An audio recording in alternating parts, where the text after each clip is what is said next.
Hello students, welcome to our YouTube channel that is IP trend. और आज की class में हम कंटिन्यू करने वाले हैं लिस्ट मैनिपुलेशन वाला चैप्टर। जैसा कि आप सबको पता ही है कि हम क्लास 11th का कंप्यूटर साइंस और इंफॉर्मेटिक प्रैक्टिसेस का सिलेबस जो है वो कवर कर रहे हैं। चाहे वो कंप्यूटर साइंस सब्जेक्ट हो या फिर इंफॉर्मेटिक प्रैक्टिसेस जो हमारी यूनिट 1 है वो हमारी पाइथन से रिलेटेड है। दोनों ही यूनिट्स का सिलेबस ऑलमोस्ट सेम है। पाइथन वाला पार्ट जो है वो दोनों सब्जेक्ट्स में हमारा बिल्कुल कॉमन है, इसीलिए सेम वीडियोस जो हैं वो सीएस वाले स्टूडेंट्स के लिए भी हैं और आईटी वाले स्टूडेंट्स के लिए भी हैं। इस सीक्वेंस में हम हमारे 4 चैप्टर्स जो हैं वो ऑलरेडी कंप्लीट कर चुके हैं, जिसमें जो फर्स्ट 3 चैप्टर्स थे वो हमारे बिल्कुल बेसिक पार्ट थे, जिसमें हमने पाइथन बिल्कुल बिगिनिंग से स्टार्ट की थी। फर्स्ट चैप्टर जो था हमारा पाइथन फंडामेंटल था। उसके बाद सेकंड चैप्टर जो था वो डाटा हैंडलिंग था, जिसमें हमने ऑपरेटर्स वगैरह के बारे में पढ़ा था। थर्ड चैप्टर हमारा फ्लो ऑफ कंट्रोल था। फ्लो ऑफ कंट्रोल में हमने कंडीशनल और आइटरेटिव स्टेटमेंट्स जो थी वो पढ़ी थी। और इन तीनों बेसिक्स चैप्टर को करने के बाद हमने हमारे एडवांस चैप्टर जो है वो स्टार्ट किए, जिसमें हमारा फोर्थ चैप्टर जो था वो था स्ट्रिंग मैनिपुलेशंस का। और स्ट्रिंग मैनिपुलेशंस के बाद अब ये जो 5th चैप्टर हमारा चल रहा है ये है लिस्ट मैनिपुलेशंस। इस चैप्टर की एक वीडियो हम ऑलरेडी कंप्लीट कर चुके हैं। आज जो है ये हमारा सेकंड पार्ट है। फर्स्ट पार्ट में हमने लिस्ट का बहुत बेसिक कॉन्सेप्ट पढ़ा था। वो कॉन्सेप्ट हम ऑलरेडी पाइथन फंडामेंटल और डाटा हैंडलिंग वाले चैप्टर्स में भी कवर कर चुके हैं, बट जिन स्टूडेंट्स ने वहां पर वो पार्ट स्टडी नहीं किया था तो उन्हें ये चैप्टर समझने में कोई प्रॉब्लम ना हो, इसलिए हमने लिस्ट को बिल्कुल बेसिक से पढ़ा कि लिस्ट क्या होती है, कैसे हम लिस्ट क्रिएट करते हैं, कैसे उसके एलिमेंट्स को एक्सेस करते हैं और किस तरीके से उसे मॉडिफाई कर सकते हैं। लिस्ट जो है वो म्यूटेबल टाइप की होती है, तो उसके इंडिविजुअल एलिमेंट्स को भी चेंज किया जा सकता है। अब इसके बाद हम आज की क्लास में आगे कंटिन्यू कर रहे हैं with the topic comparing list, कि लिस्ट को जो है हम कंपेयर कैसे कर सकते हैं। कंपैरिजन के लिए हमारे पास सेम वही ऑपरेटर्स होते हैं जिन्हें हम क्या बोलते हैं, रिलेशनल ऑपरेटर्स भी बोलते हैं। That is less than, greater than, less than equal to, greater than equal to, equal equal and not equal. ये 6 ऑपरेटर जो है इन्हें हम रिलेशनल ऑपरेटर भी बोल देते हैं और कंपैरिजन ऑपरेटर्स भी बोल देते हैं।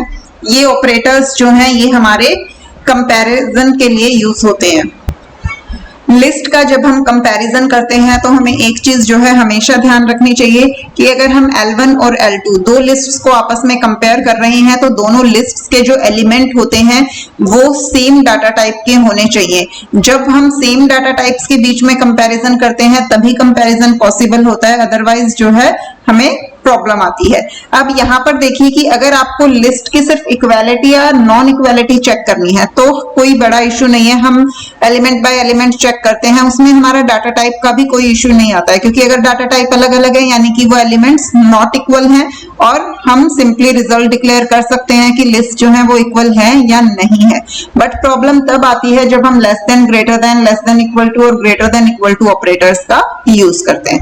तो चलिए एग्जाम्पल की हेल्प से समझते हैं। जस्ट सपोज हमारे पास एक लिस्ट L1 है जिसमें हमारे पास एलिमेंट है 1, 2 और 3। एक लिस्ट L2 ले लेते हैं, इसमें भी हमारे पास 3 एलिमेंट्स हैं 1, 2 एंड 3। और एक लिस्ट L3 ले लेते हैं, इसमें हमारे पास एलिमेंट है 1 और इसका सेकंड एलिमेंट एक लिस्ट है जिसमें हमने स्टोर किया है 2 और 3। तो इस वाली लिस्ट में 2 एलिमेंट है, फर्स्ट एलिमेंट है 1 और दूसरा एलिमेंट एक लिस्ट है जिसके अंदर 2 एलिमेंट है। इस कॉन्सेप्ट को हम नेस्टेड लिस्ट भी कहते हैं। जब हम लिस्ट के अंदर लिस्ट डिक्लेयर करते हैं तो उसे कहा जाता है नेस्टेड लिस्ट। ठीक है, अब यहाँ पर देखिए अगर हम इनका कंपैरिजन करते हैं तो अगर हम L1 इक्वल इक्वल L2 करेंगे तो हमें क्या मिलेगा, क्या L1 और L2 इक्वल है? पहले दोनों का फर्स्ट एलिमेंट कंपेयर होगा, इक्वल है, फिर दोनों का सेकंड एलिमेंट कंपेयर होगा, वो भी इक्वल है, फिर दोनों का थर्ड एलिमेंट कंपेयर होगा, वो भी इक्वल है। तो यहाँ से हमें रिजल्ट क्या मिल जाएगा, 2 मिल जाएगा। यही सेम अगर हम L1 को L3 के साथ इक्वालिटी चेक करते हैं तो क्या होगा। अब L1 में देखिए 1, 2 और 3, L3 में 1, 2, 3। पहले फर्स्ट एलिमेंट चेक होगा, फर्स्ट एलिमेंट जो है हमारा इक्वल है तो इसलिए हम नेक्स्ट एलिमेंट पे चले जाएंगे। यहाँ पे नेक्स्ट सेकंड एलिमेंट क्या है, 2। यहाँ पे सेकंड एलिमेंट क्या है, list 2, 3। Integer 2 is not equal to list 2, 3। तो यहाँ से हमें रिजल्ट क्या मिल जाएगा, फॉल्स की L1 and L3 are not equal. जब भी हम सीक्वेंसेस का कंपैरिजन करते हैं तो कंपैरिजन हमेशा एलिमेंट बाय एलिमेंट होता है। पहले फर्स्ट एलिमेंट को चेक करते हैं, अगर हमें फर्स्ट एलिमेंट से ही रिजल्ट मिल गया तो हमें आगे फर्दर मूव करने की जरूरत नहीं होती है। लेकिन अगर हमारे फर्स्ट एलिमेंट इक्वल हैं तो हम सेकंड को चेक करेंगे, सेकंड भी इक्वल है तो थर्ड को चेक करेंगे, up to and so on, जब तक या तो हमें रिजल्ट नहीं मिल जाता या फिर हमारी लिस्ट खत्म नहीं हो जाती। ठीक है, अब यहाँ पर देखिए इसके कुछ और एग्जांपल्स करते हैं जिससे ये चीज क्लियर हो जाए। बट उससे पहले मैं आपको L1 और L3 का एक कंपैरिजन और दिखाती हूँ। जब देखिए हमने L1 और L3 के बीच इक्वालिटी चेक की तो यहाँ से हमें क्या मिला, फॉल्स मिला, क्योंकि L1 और L3 जो है वो इक्वल नहीं है। बट यही अगर मैं चेक करती हूँ L1 लेस देन L3 तो अब क्या चेक हो रहा है, 1 2 3 less than 1 comma list 2 comma 3। ठीक है, 1 लेस देन 1 यहां से हमें रिजल्ट नहीं मिल रहा क्योंकि दोनों एलिमेंट्स जो हैं वो इक्वल हैं। सेकंड एलिमेंट पे जाएंगे, 2 इज कंपेयर्ड विद 2 कोमा 3 तो यहां से आपको क्या मिलेगा, एरर जनरेट होगा। एरर क्या जनरेट होगा, less then not supported between integer type and list type. यानी कि जो ये लेस देन कंपैरिजन ऑपरेटर है इसे आप इंटीजर और लिस्ट से, इसकी हेल्प से आप इंटीजर और लिस्ट को कंपेयर नहीं कर सकते। या तो आप दो इंटीजर्स को कंपेयर कर सकते हो या दो लिस्ट को कंपेयर कर सकते हो, लेकिन एक इंटीजर या एक लिस्ट को जो है आप कंपेयर नहीं कर सकते हो। ठीक है, तो सेम डाटा टाइप होंगे तभी आपका कंपैरिजन हो पाएगा, अदरवाइज आपको एरर मिलेगा दैट कंपैरिजन नॉट सपोर्टेड। ठीक है, ये चीज आपको हमेशा ध्यान रखनी है कि कंपैरिजन सिर्फ सेम डाटा टाइप्स के बीच में ही होगा, less than equal to, greater than equal to, less than और ग्रेटर देन का। हाँ, इक्वल इक्वल और नॉट इक्वल इक्वल ये डिफरेंट डाटा टाइप्स के बीच में भी हम अप्लाई कर सकते हैं क्योंकि यहां सिर्फ हमें इक्वालिटी चेक करनी है। अब कुछ एग्जांपल्स की हेल्प से इसे देखते हैं ताकि ये चीज जो है हमें क्लियर हो जाए।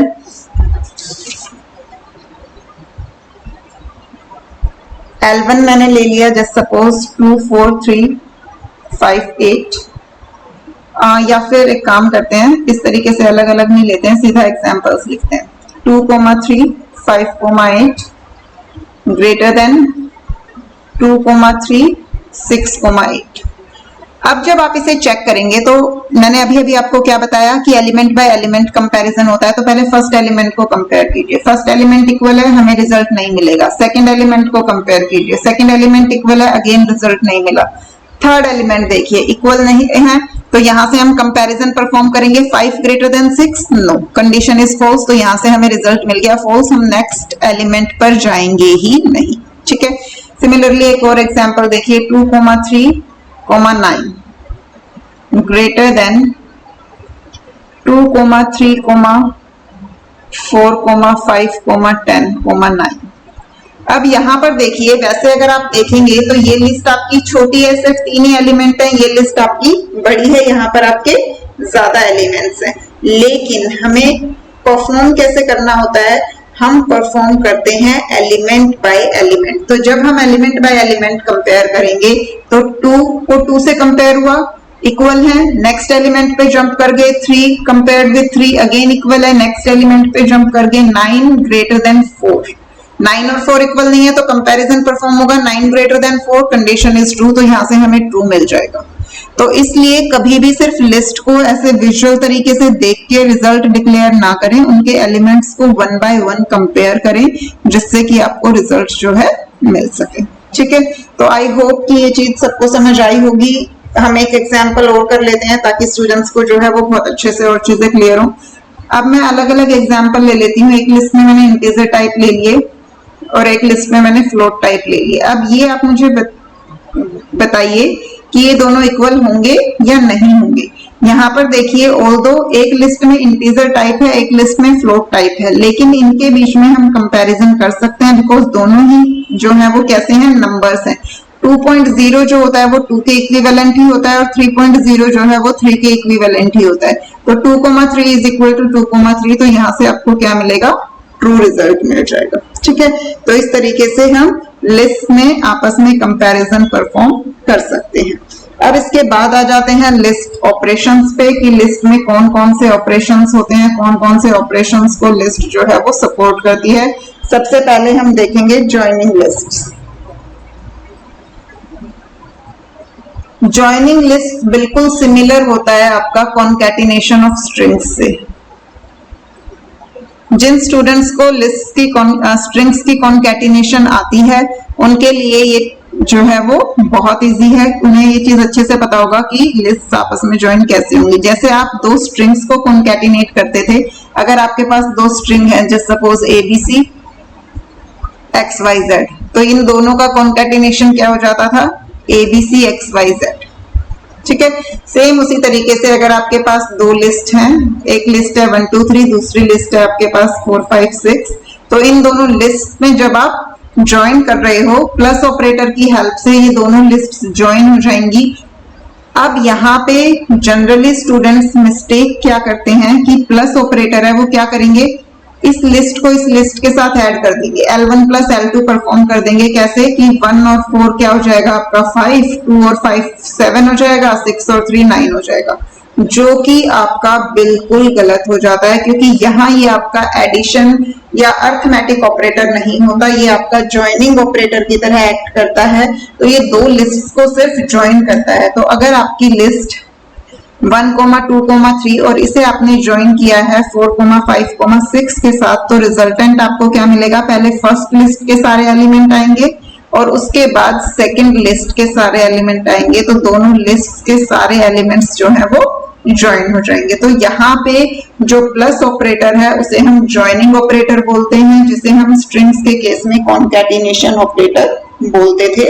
यहाँ पर ये अर्थमेटिक ऑपरेटर की तरह एक्ट नहीं करता है, ये चीज आपको हमेशा ध्यान रखनी है।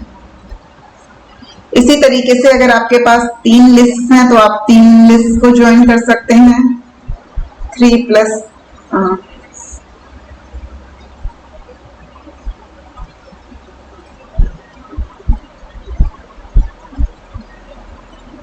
अब यहाँ पर देखिए 3 लिस्ट है मेरे पास।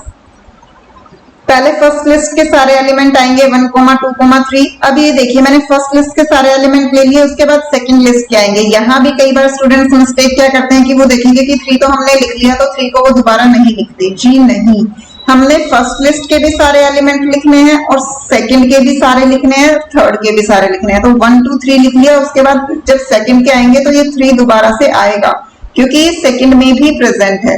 इसके बाद आपके थर्ड लिस्ट के सारे एलिमेंट आ जाएंगे और आपकी ये जो न्यूली क्रिएटेड लिस्ट है इसमें आपके टोटल कितने एलिमेंट्स हो जाएंगे, 9 एलिमेंट्स। तो भले ही आपके एलिमेंट्स रिपीट हो रहे हों उससे कोई फर्क नहीं पड़ता है। आपको जितनी भी लिस्ट आपकी ज्वाइन हो रही है उन सबके एलिमेंट्स जो हैं आपको रिजल्टेंट लिस्ट में रखने हैं। यहाँ पे जब भी हम ज्वाइनिंग परफॉर्म करते हैं तो हमें ये ध्यान रखना चाहिए कि हमारे दोनों ऑपरेंड जो हैं वो लिस्ट टाइप के ही होने चाहिए, बोथ ऑपरेंड्स। सिर्फ लिस्ट प्लस लिस्ट जब होगी तो ही आपकी ज्वाइनिंग परफॉर्म होगी। लेकिन अगर आपने लिस्ट के साथ कोई इंटीजर नंबर या फिर लिस्ट के साथ कोई फ्लोट नंबर या फिर लिस्ट के साथ किसी स्ट्रिंग को ऐड करने की कोशिश की तो उस केस में आपको क्या मिलेगा, एरर मैसेज जनरेट होगा, लिस्ट जो है वो ज्वाइन नहीं होगी। ठीक है, इस एग्जांपल देख लीजिए। अगर हम करते हैं जस्ट सपोज मेरे पास है L इज इक्वल टू 1 2 3, अगर मैं इसके बाद लिखती हूँ L प्लस 3। अब यहाँ पे समझने के लिए इसमें कोई प्रॉब्लम नहीं है कि ये 3 जो है वो इस लिस्ट में ज्वाइन हो जाए और मेरी लिस्ट बन जाए 1, 2, 3, बट ऐसा नहीं होता है क्योंकि लिस्ट टाइप जो है वो इंटीजर टाइप के साथ ज्वाइन नहीं होता है। यहाँ पे आपको एरर मैसेज जनरेट होगा that can only concatenate get list to list. ठीक है, आप सिर्फ लिस्ट को लिस्ट के साथ कॉन्कैटिनेट कर सकते हो, इंटीजर को लिस्ट के साथ कॉन्कैटिनेट नहीं कर सकते। ठीक है, सिमिलरली अगर आप उसमें स्ट्रिंग को ऐड करने की कोशिश करोगे या फ्लोटिंग टाइप नंबर को ऐड करने की कोशिश करोगे उस केस में भी जो है आपको एरर मिलेगा। अब यहाँ पर जो है एक एक्सेप्शन आती है, वो क्या होती है ये देख लीजिए। फॉर एग्जाम्पल इस लिस्ट में मैं स्ट्रिंग को ऐड करने की कोशिश करती हूँ। यहाँ पे जब आप लिस्ट में स्ट्रिंग को ऐड करने की कोशिश करोगे तो आपको एरर मैसेज जनरेट होगा। एरर मैसेज क्या जनरेट होगा? You can't concatenate a list with a string, ठीक है। लेकिन अगर इसी सेम को मैं इस तरीके से लिख देती हूँ L plus equal ABC, indirectly तो इसका मतलब क्या होता है? L is equal to L plus ABC होता है, लेकिन मैंने ऑपरेटर कौन सा लगाया है? Plus equal. तो यहाँ पर ये जो असाइनमेंट अर्थमेटिक असाइनमेंट ऑपरेटर है ये थोड़ा सा डिफरेंट तरीके से काम करता है। ये आपके लिए एक तरीके से एक एक्सेप्शन आप समझ सकते हो, तो ये आपको याद रखनी पड़ेगी, अदरवाइज तो आपको कंफ्यूजन जो है वो हो सकती है कि भाई ऐसा क्यों हो रहा है। लेकिन ये अर्थमेटिक असाइनमेंट ऑपरेटर की प्रॉपर्टी होती है कि वो दो आइटरेबल सीक्वेंस को आपस में ज्वाइन कर सकता है। जो हमारा plus equal arithmetic assignment operator होता है इसकी प्रॉपर्टी होती है कि ये म्यूटेबल आइटरेबल सीक्वेंसेस के साथ इसका बिहेवियर अलग होता है, ठीक है। इस केस में जब भी हम लिस्ट के साथ प्लस इक्वल ऑपरेटर का यूज करते हैं तो अगर यहां पर हमारे पास कोई भी आइटरेबल सीक्वेंस होगी तो उस आइटरेबल सीक्वेंस का हर एलिमेंट इस लिस्ट में ऐड हो जाएगा। अब हमने जो एग्जांपल लिया L plus equal ABC, L plus equal ABC, तो ABC क्या है? हमारी स्ट्रिंग टाइप है और स्ट्रिंग जो है वो क्या होती है? आइटरेबल सीक्वेंस होती है। तो इस आइटरेबल सीक्वेंस का हर एलिमेंट इस लिस्ट में ऐड हो जाएगा। लिस्ट के ओरिजिनल एलिमेंट्स क्या थे? 1 2 3, तो वो एलिमेंट्स एज इट इज रहेंगे और उसके बाद इस आइटरेबल सीक्वेंस के एलिमेंट्स जो हैं वो ऐड हो जाएंगे। तो अर्थमेटिक ऑपरेशन या ज्वाइनिंग ऑपरेशन यहाँ पे वर्क नहीं कर रहा है, ये चीज आपको ध्यान रखनी है। इसे कभी भी ज्वाइनिंग ऑपरेशन के साथ कंफ्यूज मत करना। ये ज्वाइनिंग ऑपरेटर नहीं है, ये अर्थमेटिक असाइनमेंट ऑपरेटर है जो कि म्यूटेबल आइटरेबल टाइप्स के साथ बिल्कुल डिफरेंट बिहेव करता है। म्यूटेबल आइटरेबल टाइप, और म्यूटेबल आइटरेबल टाइप हमारी सिर्फ और सिर्फ लिस्ट होती है, क्योंकि हमारी जो स्ट्रिंग टाइप है वो भी इम्यूटेबल है और जो टपल है वो भी इम्यूटेबल है। तो ये दोनों ही इम्यूटेबल है, तो इसलिए इनके बिहेवियर में किसी तरीके का चेंज देखने को नहीं मिलता। लेकिन जो लिस्ट्स हैं वो म्यूटेबल होती हैं, इसलिए लिस्ट्स के साथ इस ऑपरेटर का बिहेवियर जो है वो थोड़ा सा डिफरेंट हो जाता है। तो आई होप कि ये चीज आपको समझ आई होगी।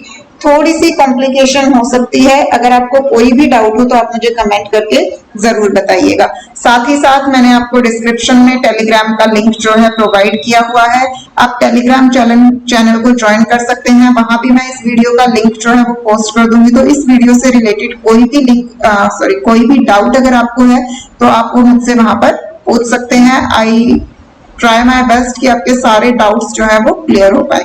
और अगर आप टेलीग्राम पर पोस्ट करते हैं तो वहां आपको सेम डे जो है आपके रिस्पॉन्स भी मिल जाएगा कि जो भी आपके डाउट्स हैं वो सेम टाइम पे क्लियर हो जाएंगे, ठीक है। तो आप चैनल को ज्वाइन कर सकते हैं वहां से, और जो भी इस टॉपिक से रिलेटेड या इसके अलावा भी अगर आपको पाइथन में या फिर कंप्यूटर साइंस में, इंफॉर्मेटिक प्रैक्टिसेस में किसी भी तरीके का कोई भी डाउट है तो वो डाउट आप वहां पर मुझसे पूछ सकते हैं। लिंक आपको डिस्क्रिप्शन बॉक्स में मिल जाएगा। अब नेक्स्ट देखते हैं रेप्लिकेटिंग लिस्ट, और यू कैन से रिपीटिंग या फिर रेप्लिकेटिंग। यहाँ भी सेम हमारा जो स्ट्रिंग्स वाला ऑपरेटर होता है एस्ट्रिक ऑपरेटर वही वर्क करता है। यहाँ पे इसके लिए हमारे पास जो ऑपरेंड होते हैं वो क्या क्या होते हैं? फर्स्ट ऑपरेंड, या फिर आप कह सकते हो कोई भी ऑपरेंड, एक ऑपरेंड आपका लिस्ट होगा और दूसरा ऑपरेंड जो है नंबर होगा।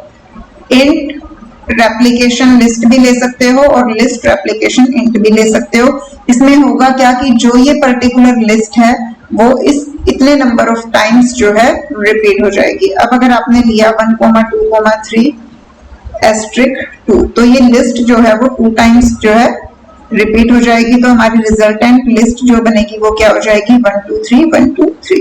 सिमिलरली अगर आपने लिया A, B और इसको रेप्लिकेट किया 4 टाइम्स, तो हमारी रिजल्टेंट लिस्ट क्या हो जाएगी, ए बी ए बी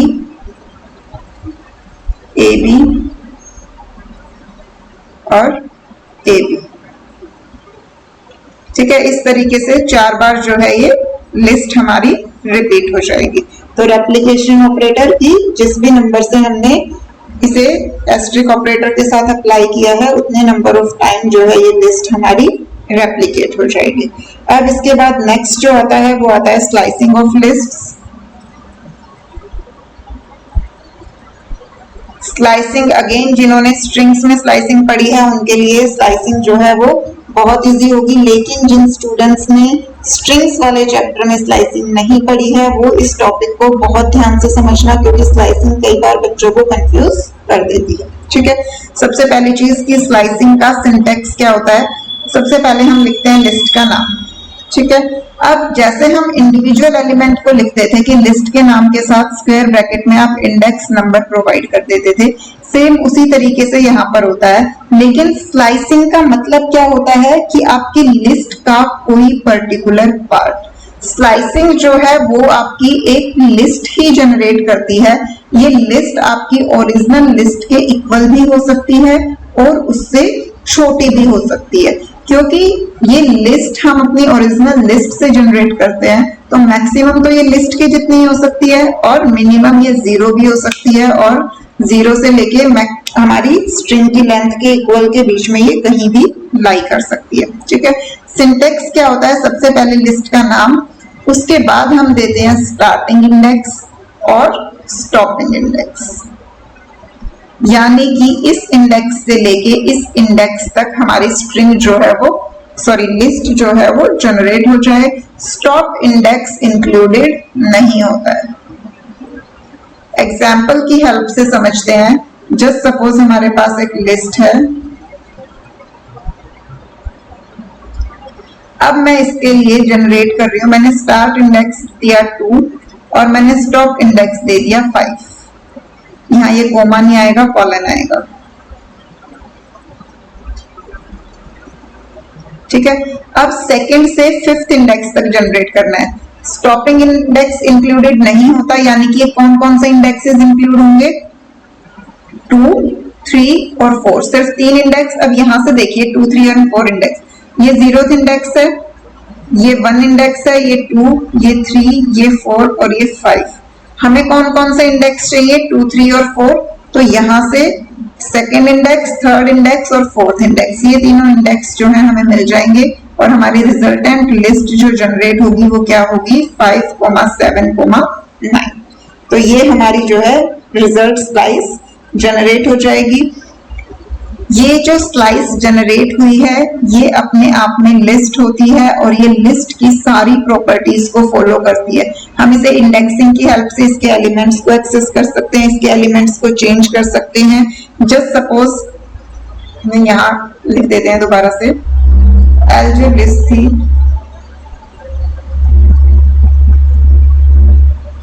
ठीक है, अब मैंने एक L1 लिस्ट ली जिसमें मैंने स्लाइस ली है ओरिजिनल लिस्ट की 2:5।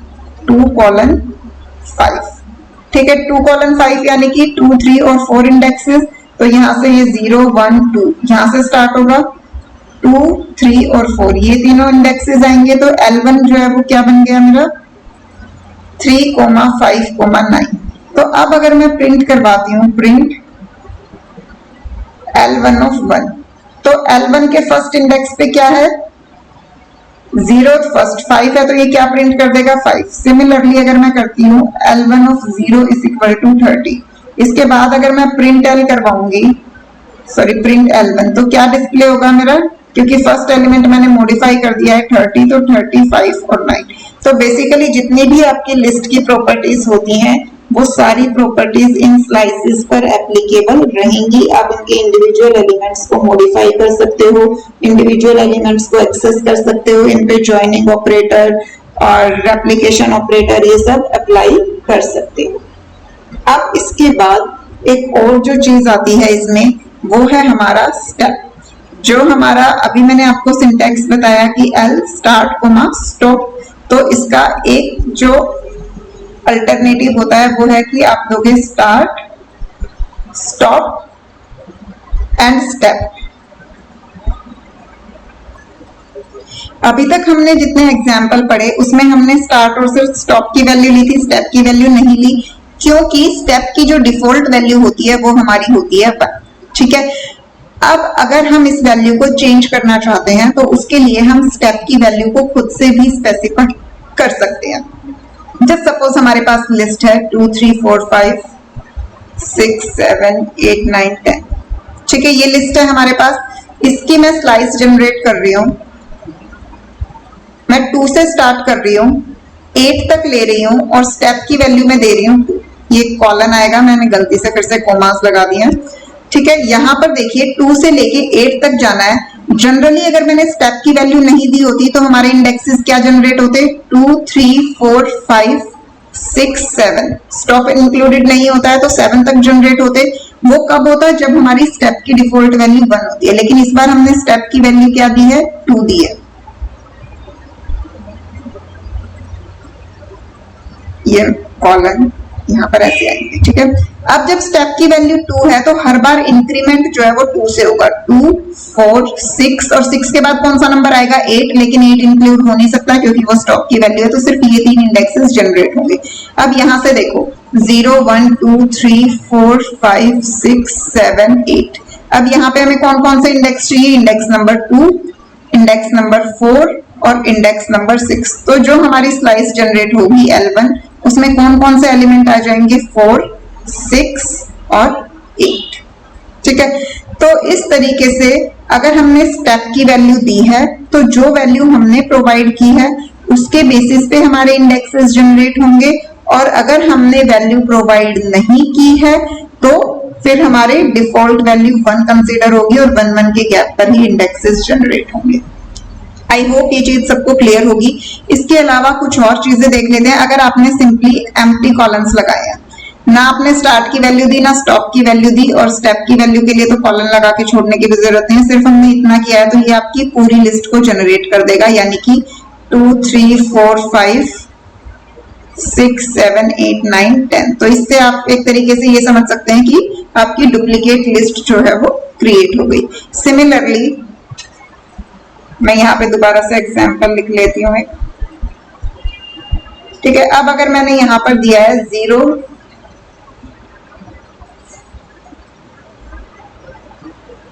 मैंने अगर इस वैल्यू को प्रोवाइड ही नहीं किया है, अगर मैंने इसे एम्प्टी छोड़ा है और इसके बाद मैंने मेंशन किया है 3, ठीक है, तो डिफॉल्ट वैल्यू जो होती है वो होती है 0। जैसे कि यहाँ पर आपने देखा, यहाँ पे डिफॉल्ट वैल्यू 0 से लेके कहां तक गया, लेंथ तक गया। तो स्टार्ट की डिफॉल्ट वैल्यू हमारी होती है 0, स्टॉप की डिफॉल्ट वैल्यू होती है लेंथ ऑफ द स्ट्रिंग, और स्टेप की डिफॉल्ट वैल्यू होती है 1। लेकिन कंडीशन क्या होती है कि स्टार्ट और स्टॉप के लिए हमें यहाँ पे स्पेस प्रोवाइड करना पड़ता है। आप सिंपली सिर्फ L अगर ये लिख के छोड़ देंगे तो ये तो आपकी एम्प्टी लिस्ट कंसीडर होगी, इससे आपकी लिस्ट जो है वो जनरेट नहीं होगी, जो स्लाइस है वो जनरेट नहीं होगी। उसके लिए आपको हमेशा कॉलम्स जरूर यूज करने होते हैं। अब यहाँ पर देखिए मैंने स्टार्ट की वैल्यू नहीं दी, सिर्फ स्टॉप की वैल्यू दी है, तो कौन कौन से इंडेक्सेस आएंगे, 0 1 और 2। तो लिस्ट जो है वो स्लाइस जो जनरेट होगी उसमें क्या क्या होगा, 2 3 5। सिमिलरली अगर मैंने सिर्फ बिगिनिंग इंडेक्स दिया है 1 और स्टॉप की वैल्यू नहीं दी, तो उसमें स्टॉप की वैल्यू क्या हो जाएगी, लेंथ ऑफ द स्ट्रिंग। तो यहाँ पे हमारे कौन कौन से इंडेक्सेस जनरेट होंगे, 1 2 3 और 4, क्योंकि लिस्ट में इंडेक्सेस देखिए 0 1 2 3 4 है, तो इसलिए यहाँ पे हमारे 4 तक इंडेक्सेस जनरेट होंगे। इस स्ट्रिंग की लेंथ कितनी है, 5 है, तो यहाँ पे डिफॉल्ट वैल्यू आपकी क्या आ जाएगी, 5 आ जाएगी, तो इसलिए इंडेक्सेस 4 तक जनरेट होंगे, और जो लिस्ट स्लाइस जनरेट होगी वो क्या हो जाएगी, 3 5 6 9। तो इस तरीके से हम लिस्ट की स्लाइसेस जो हैं वो जनरेट कर सकते हैं। यहाँ पर आप स्टार्ट और स्टॉप की वैल्यू जो है अगर प्रोवाइड करना चाहते हो तो ठीक है, अगर नहीं प्रोवाइड करना चाहते तो उसके लिए आपको एम्प्टी स्पेस जो है वो रखना पड़ेगा। लेकिन अगर स्टेप की वैल्यू आपको प्रोवाइड नहीं करनी है तो उसके लिए आपको एम्प्टी स्पेस भी छोड़ने की जरूरत नहीं है, आप सिंपली उस वैल्यू को स्किप कर सकते हो। तो आई होप कि स्ट्रिंग स्लाइसेस आप सबको समझ आ गई होंगी, इसमें किसी को कोई डाउट नहीं होगा। स्ट्रिंग स्लाइसेस से रिलेटेड हाँ एक चीज हमारी और रह गई है। ये तो अभी तक हमने जितना भी पढ़ा वो सारा था फॉरवर्ड इंडेक्सिंग से रिलेटेड, लेकिन हम इसमें बैकवर्ड इंडेक्सिंग भी जो है कर सकते हैं। यहाँ पर अगर मैंने ना स्टार्ट की वैल्यू दी ना स्टॉप की वैल्यू दी और यहाँ पे मैंने स्टेप की वैल्यू दे दी -1, तो -1 का क्या मतलब है कि रिवर्स इंडेक्सिंग होगी, और स्टार्ट और स्टॉप की वैल्यू मैंने नहीं दी है, तो यानी कि कंप्लीट लिस्ट। ये तो यहाँ पर आप देख ही चुके हो कि जब स्टार्ट और स्टॉप की वैल्यू नहीं दी थी तो पूरी लिस्ट जनरेट होती है, लेकिन वो कब, जब स्टेप की वैल्यू 1 हो। अगर स्टेप की वैल्यू -1 है, उस केस में आपकी रिवर्स लिस्ट जनरेट होगी, जैसे कि 9 6 5 3 और 2। यहाँ पर जो ये लिस्ट थी उसका रिवर्स जनरेट हो गया। मैं आपको ये एक बार दोबारा से क्लियरली लिख के बता देती हूँ। जस्ट सपोज मेरे पास 4 एलिमेंट्स हैं लिस्ट में, तो अगर मैंने सिर्फ इस तरीके से लिस्ट की स्लाइस जनरेट की है, तो इससे आपकी पूरी list as it is generate होगी 2 4 5 6। यही अगर मैंने स्टेप की वैल्यू -1 दे दी, तो इस केस में हमारी रिवर्स स्ट्रिंग जनरेट होगी 6 5 4 और 2। ठीक है, स्ट्रिंग स्लाइसेस में जितना भी कॉन्सेप्ट आपने पढ़ा था सेम वही कॉन्सेप्ट हमारा लिस्ट स्लाइसेस पे एप्लीकेबल होता है। स्लाइसिंग कई बार थोड़ी सी ट्रिकी हो जाती है स्टूडेंट्स के लिए, लेकिन अगर आप उसे ध्यान से समझेंगे और एक बार अगर आपको ये कॉन्सेप्ट समझ आ गया तो इसमें फिर आपको कभी भी कोई प्रॉब्लम फेस करनी नहीं पड़ेगी। तो इसलिए इस कॉन्सेप्ट को जो है थोड़ा सा ध्यान से समझिए, और इसके साथ साथ स्ट्रिंग स्लाइसेस वाले टॉपिक को भी अच्छे से स्टडी कीजिए। स्ट्रिंग्स में हमने ये टॉपिक जो है ऑलरेडी और ज्यादा डिटेल में हमने पढ़ा था उस टाइम, क्योंकि हम तब फर्स्ट टाइम पढ़ रहे थे, तो बार बार सेम चीज पर टाइम वेस्ट करने की बजाय बेटर है कि हम आगे जो है सिलेबस कंटिन्यू करें। जिन स्टूडेंट्स को अभी भी स्लाइसिंग में प्रॉब्लम है वो एक बार स्ट्रिंग स्लाइसेस वाला टॉपिक जरूर पढ़ें। लिंक मैं आपको डिस्क्रिप्शन बॉक्स में प्रोवाइड कर रही हूँ। और फिर भी अगर आपको कोई डाउट है तो मैंने अभी आपको बताया ही कि टेलीग्राम चैनल का लिंक भी आपको डिस्क्रिप्शन बॉक्स में दिया गया है, आप वहां पर मुझसे डाउट पूछ सकते हैं। इमीडिएट आपको रिस्पॉन्सेज जो है वो मिलेंगे। आज की क्लास के लिए इतना ही काफी है, क्योंकि पहले आप स्ट्रिंग स्लाइसेस को अच्छे से समझिए, उसके बाद हम आगे के टॉपिक्स पढ़ेंगे, क्योंकि जब हम आगे के टॉपिक्स पढ़ेंगे तो वहां पे स्लाइसिंग का जो है यूज होगा। तो अगर आपको स्लाइसिंग अच्छे से नहीं आती होगी तो वहां पर आप बीच बीच में कंफ्यूज होते रहेंगे। तो इसलिए बेटर है कि हम नेक्स्ट पार्ट जो है वो नेक्स्ट वीडियो में कंटिन्यू करें, और इस वीडियो के लिए यहीं तक के लिए काफी है। मिलते हैं नेक्स्ट क्लास में, तब तक के लिए आप अच्छे से इस टॉपिक को स्टडी कीजिए। मिड टर्म एग्जाम आपके इसी मंथ में कंडक्ट होने वाले हैं, इसलिए किसी भी तरीके से लीनियंसी मत लाइए अपने अंदर। टॉपिक्स को डिटेल में स्टडी कीजिए, यहीं से आपका बेस जो है वो प्रिपेयर होता है, जो आपके 12th क्लास में बहुत काम आता है। क्योंकि अगर 11th के टॉपिक्स क्लियर ना हो तो 12th क्लास में आपको बहुत प्रॉब्लम फेस करनी पड़ती है, और अगर 11th में आपका बेस स्ट्रॉन्ग बन गया तो 12th के टॉपिक्स तो जो है वो बिल्कुल इजी होते हैं, उन्हें आप बहुत इजीली कर सकते हैं। तो चलिए मिलते हैं नेक्स्ट क्लास में, तब तक के लिए स्टडी हार्ड।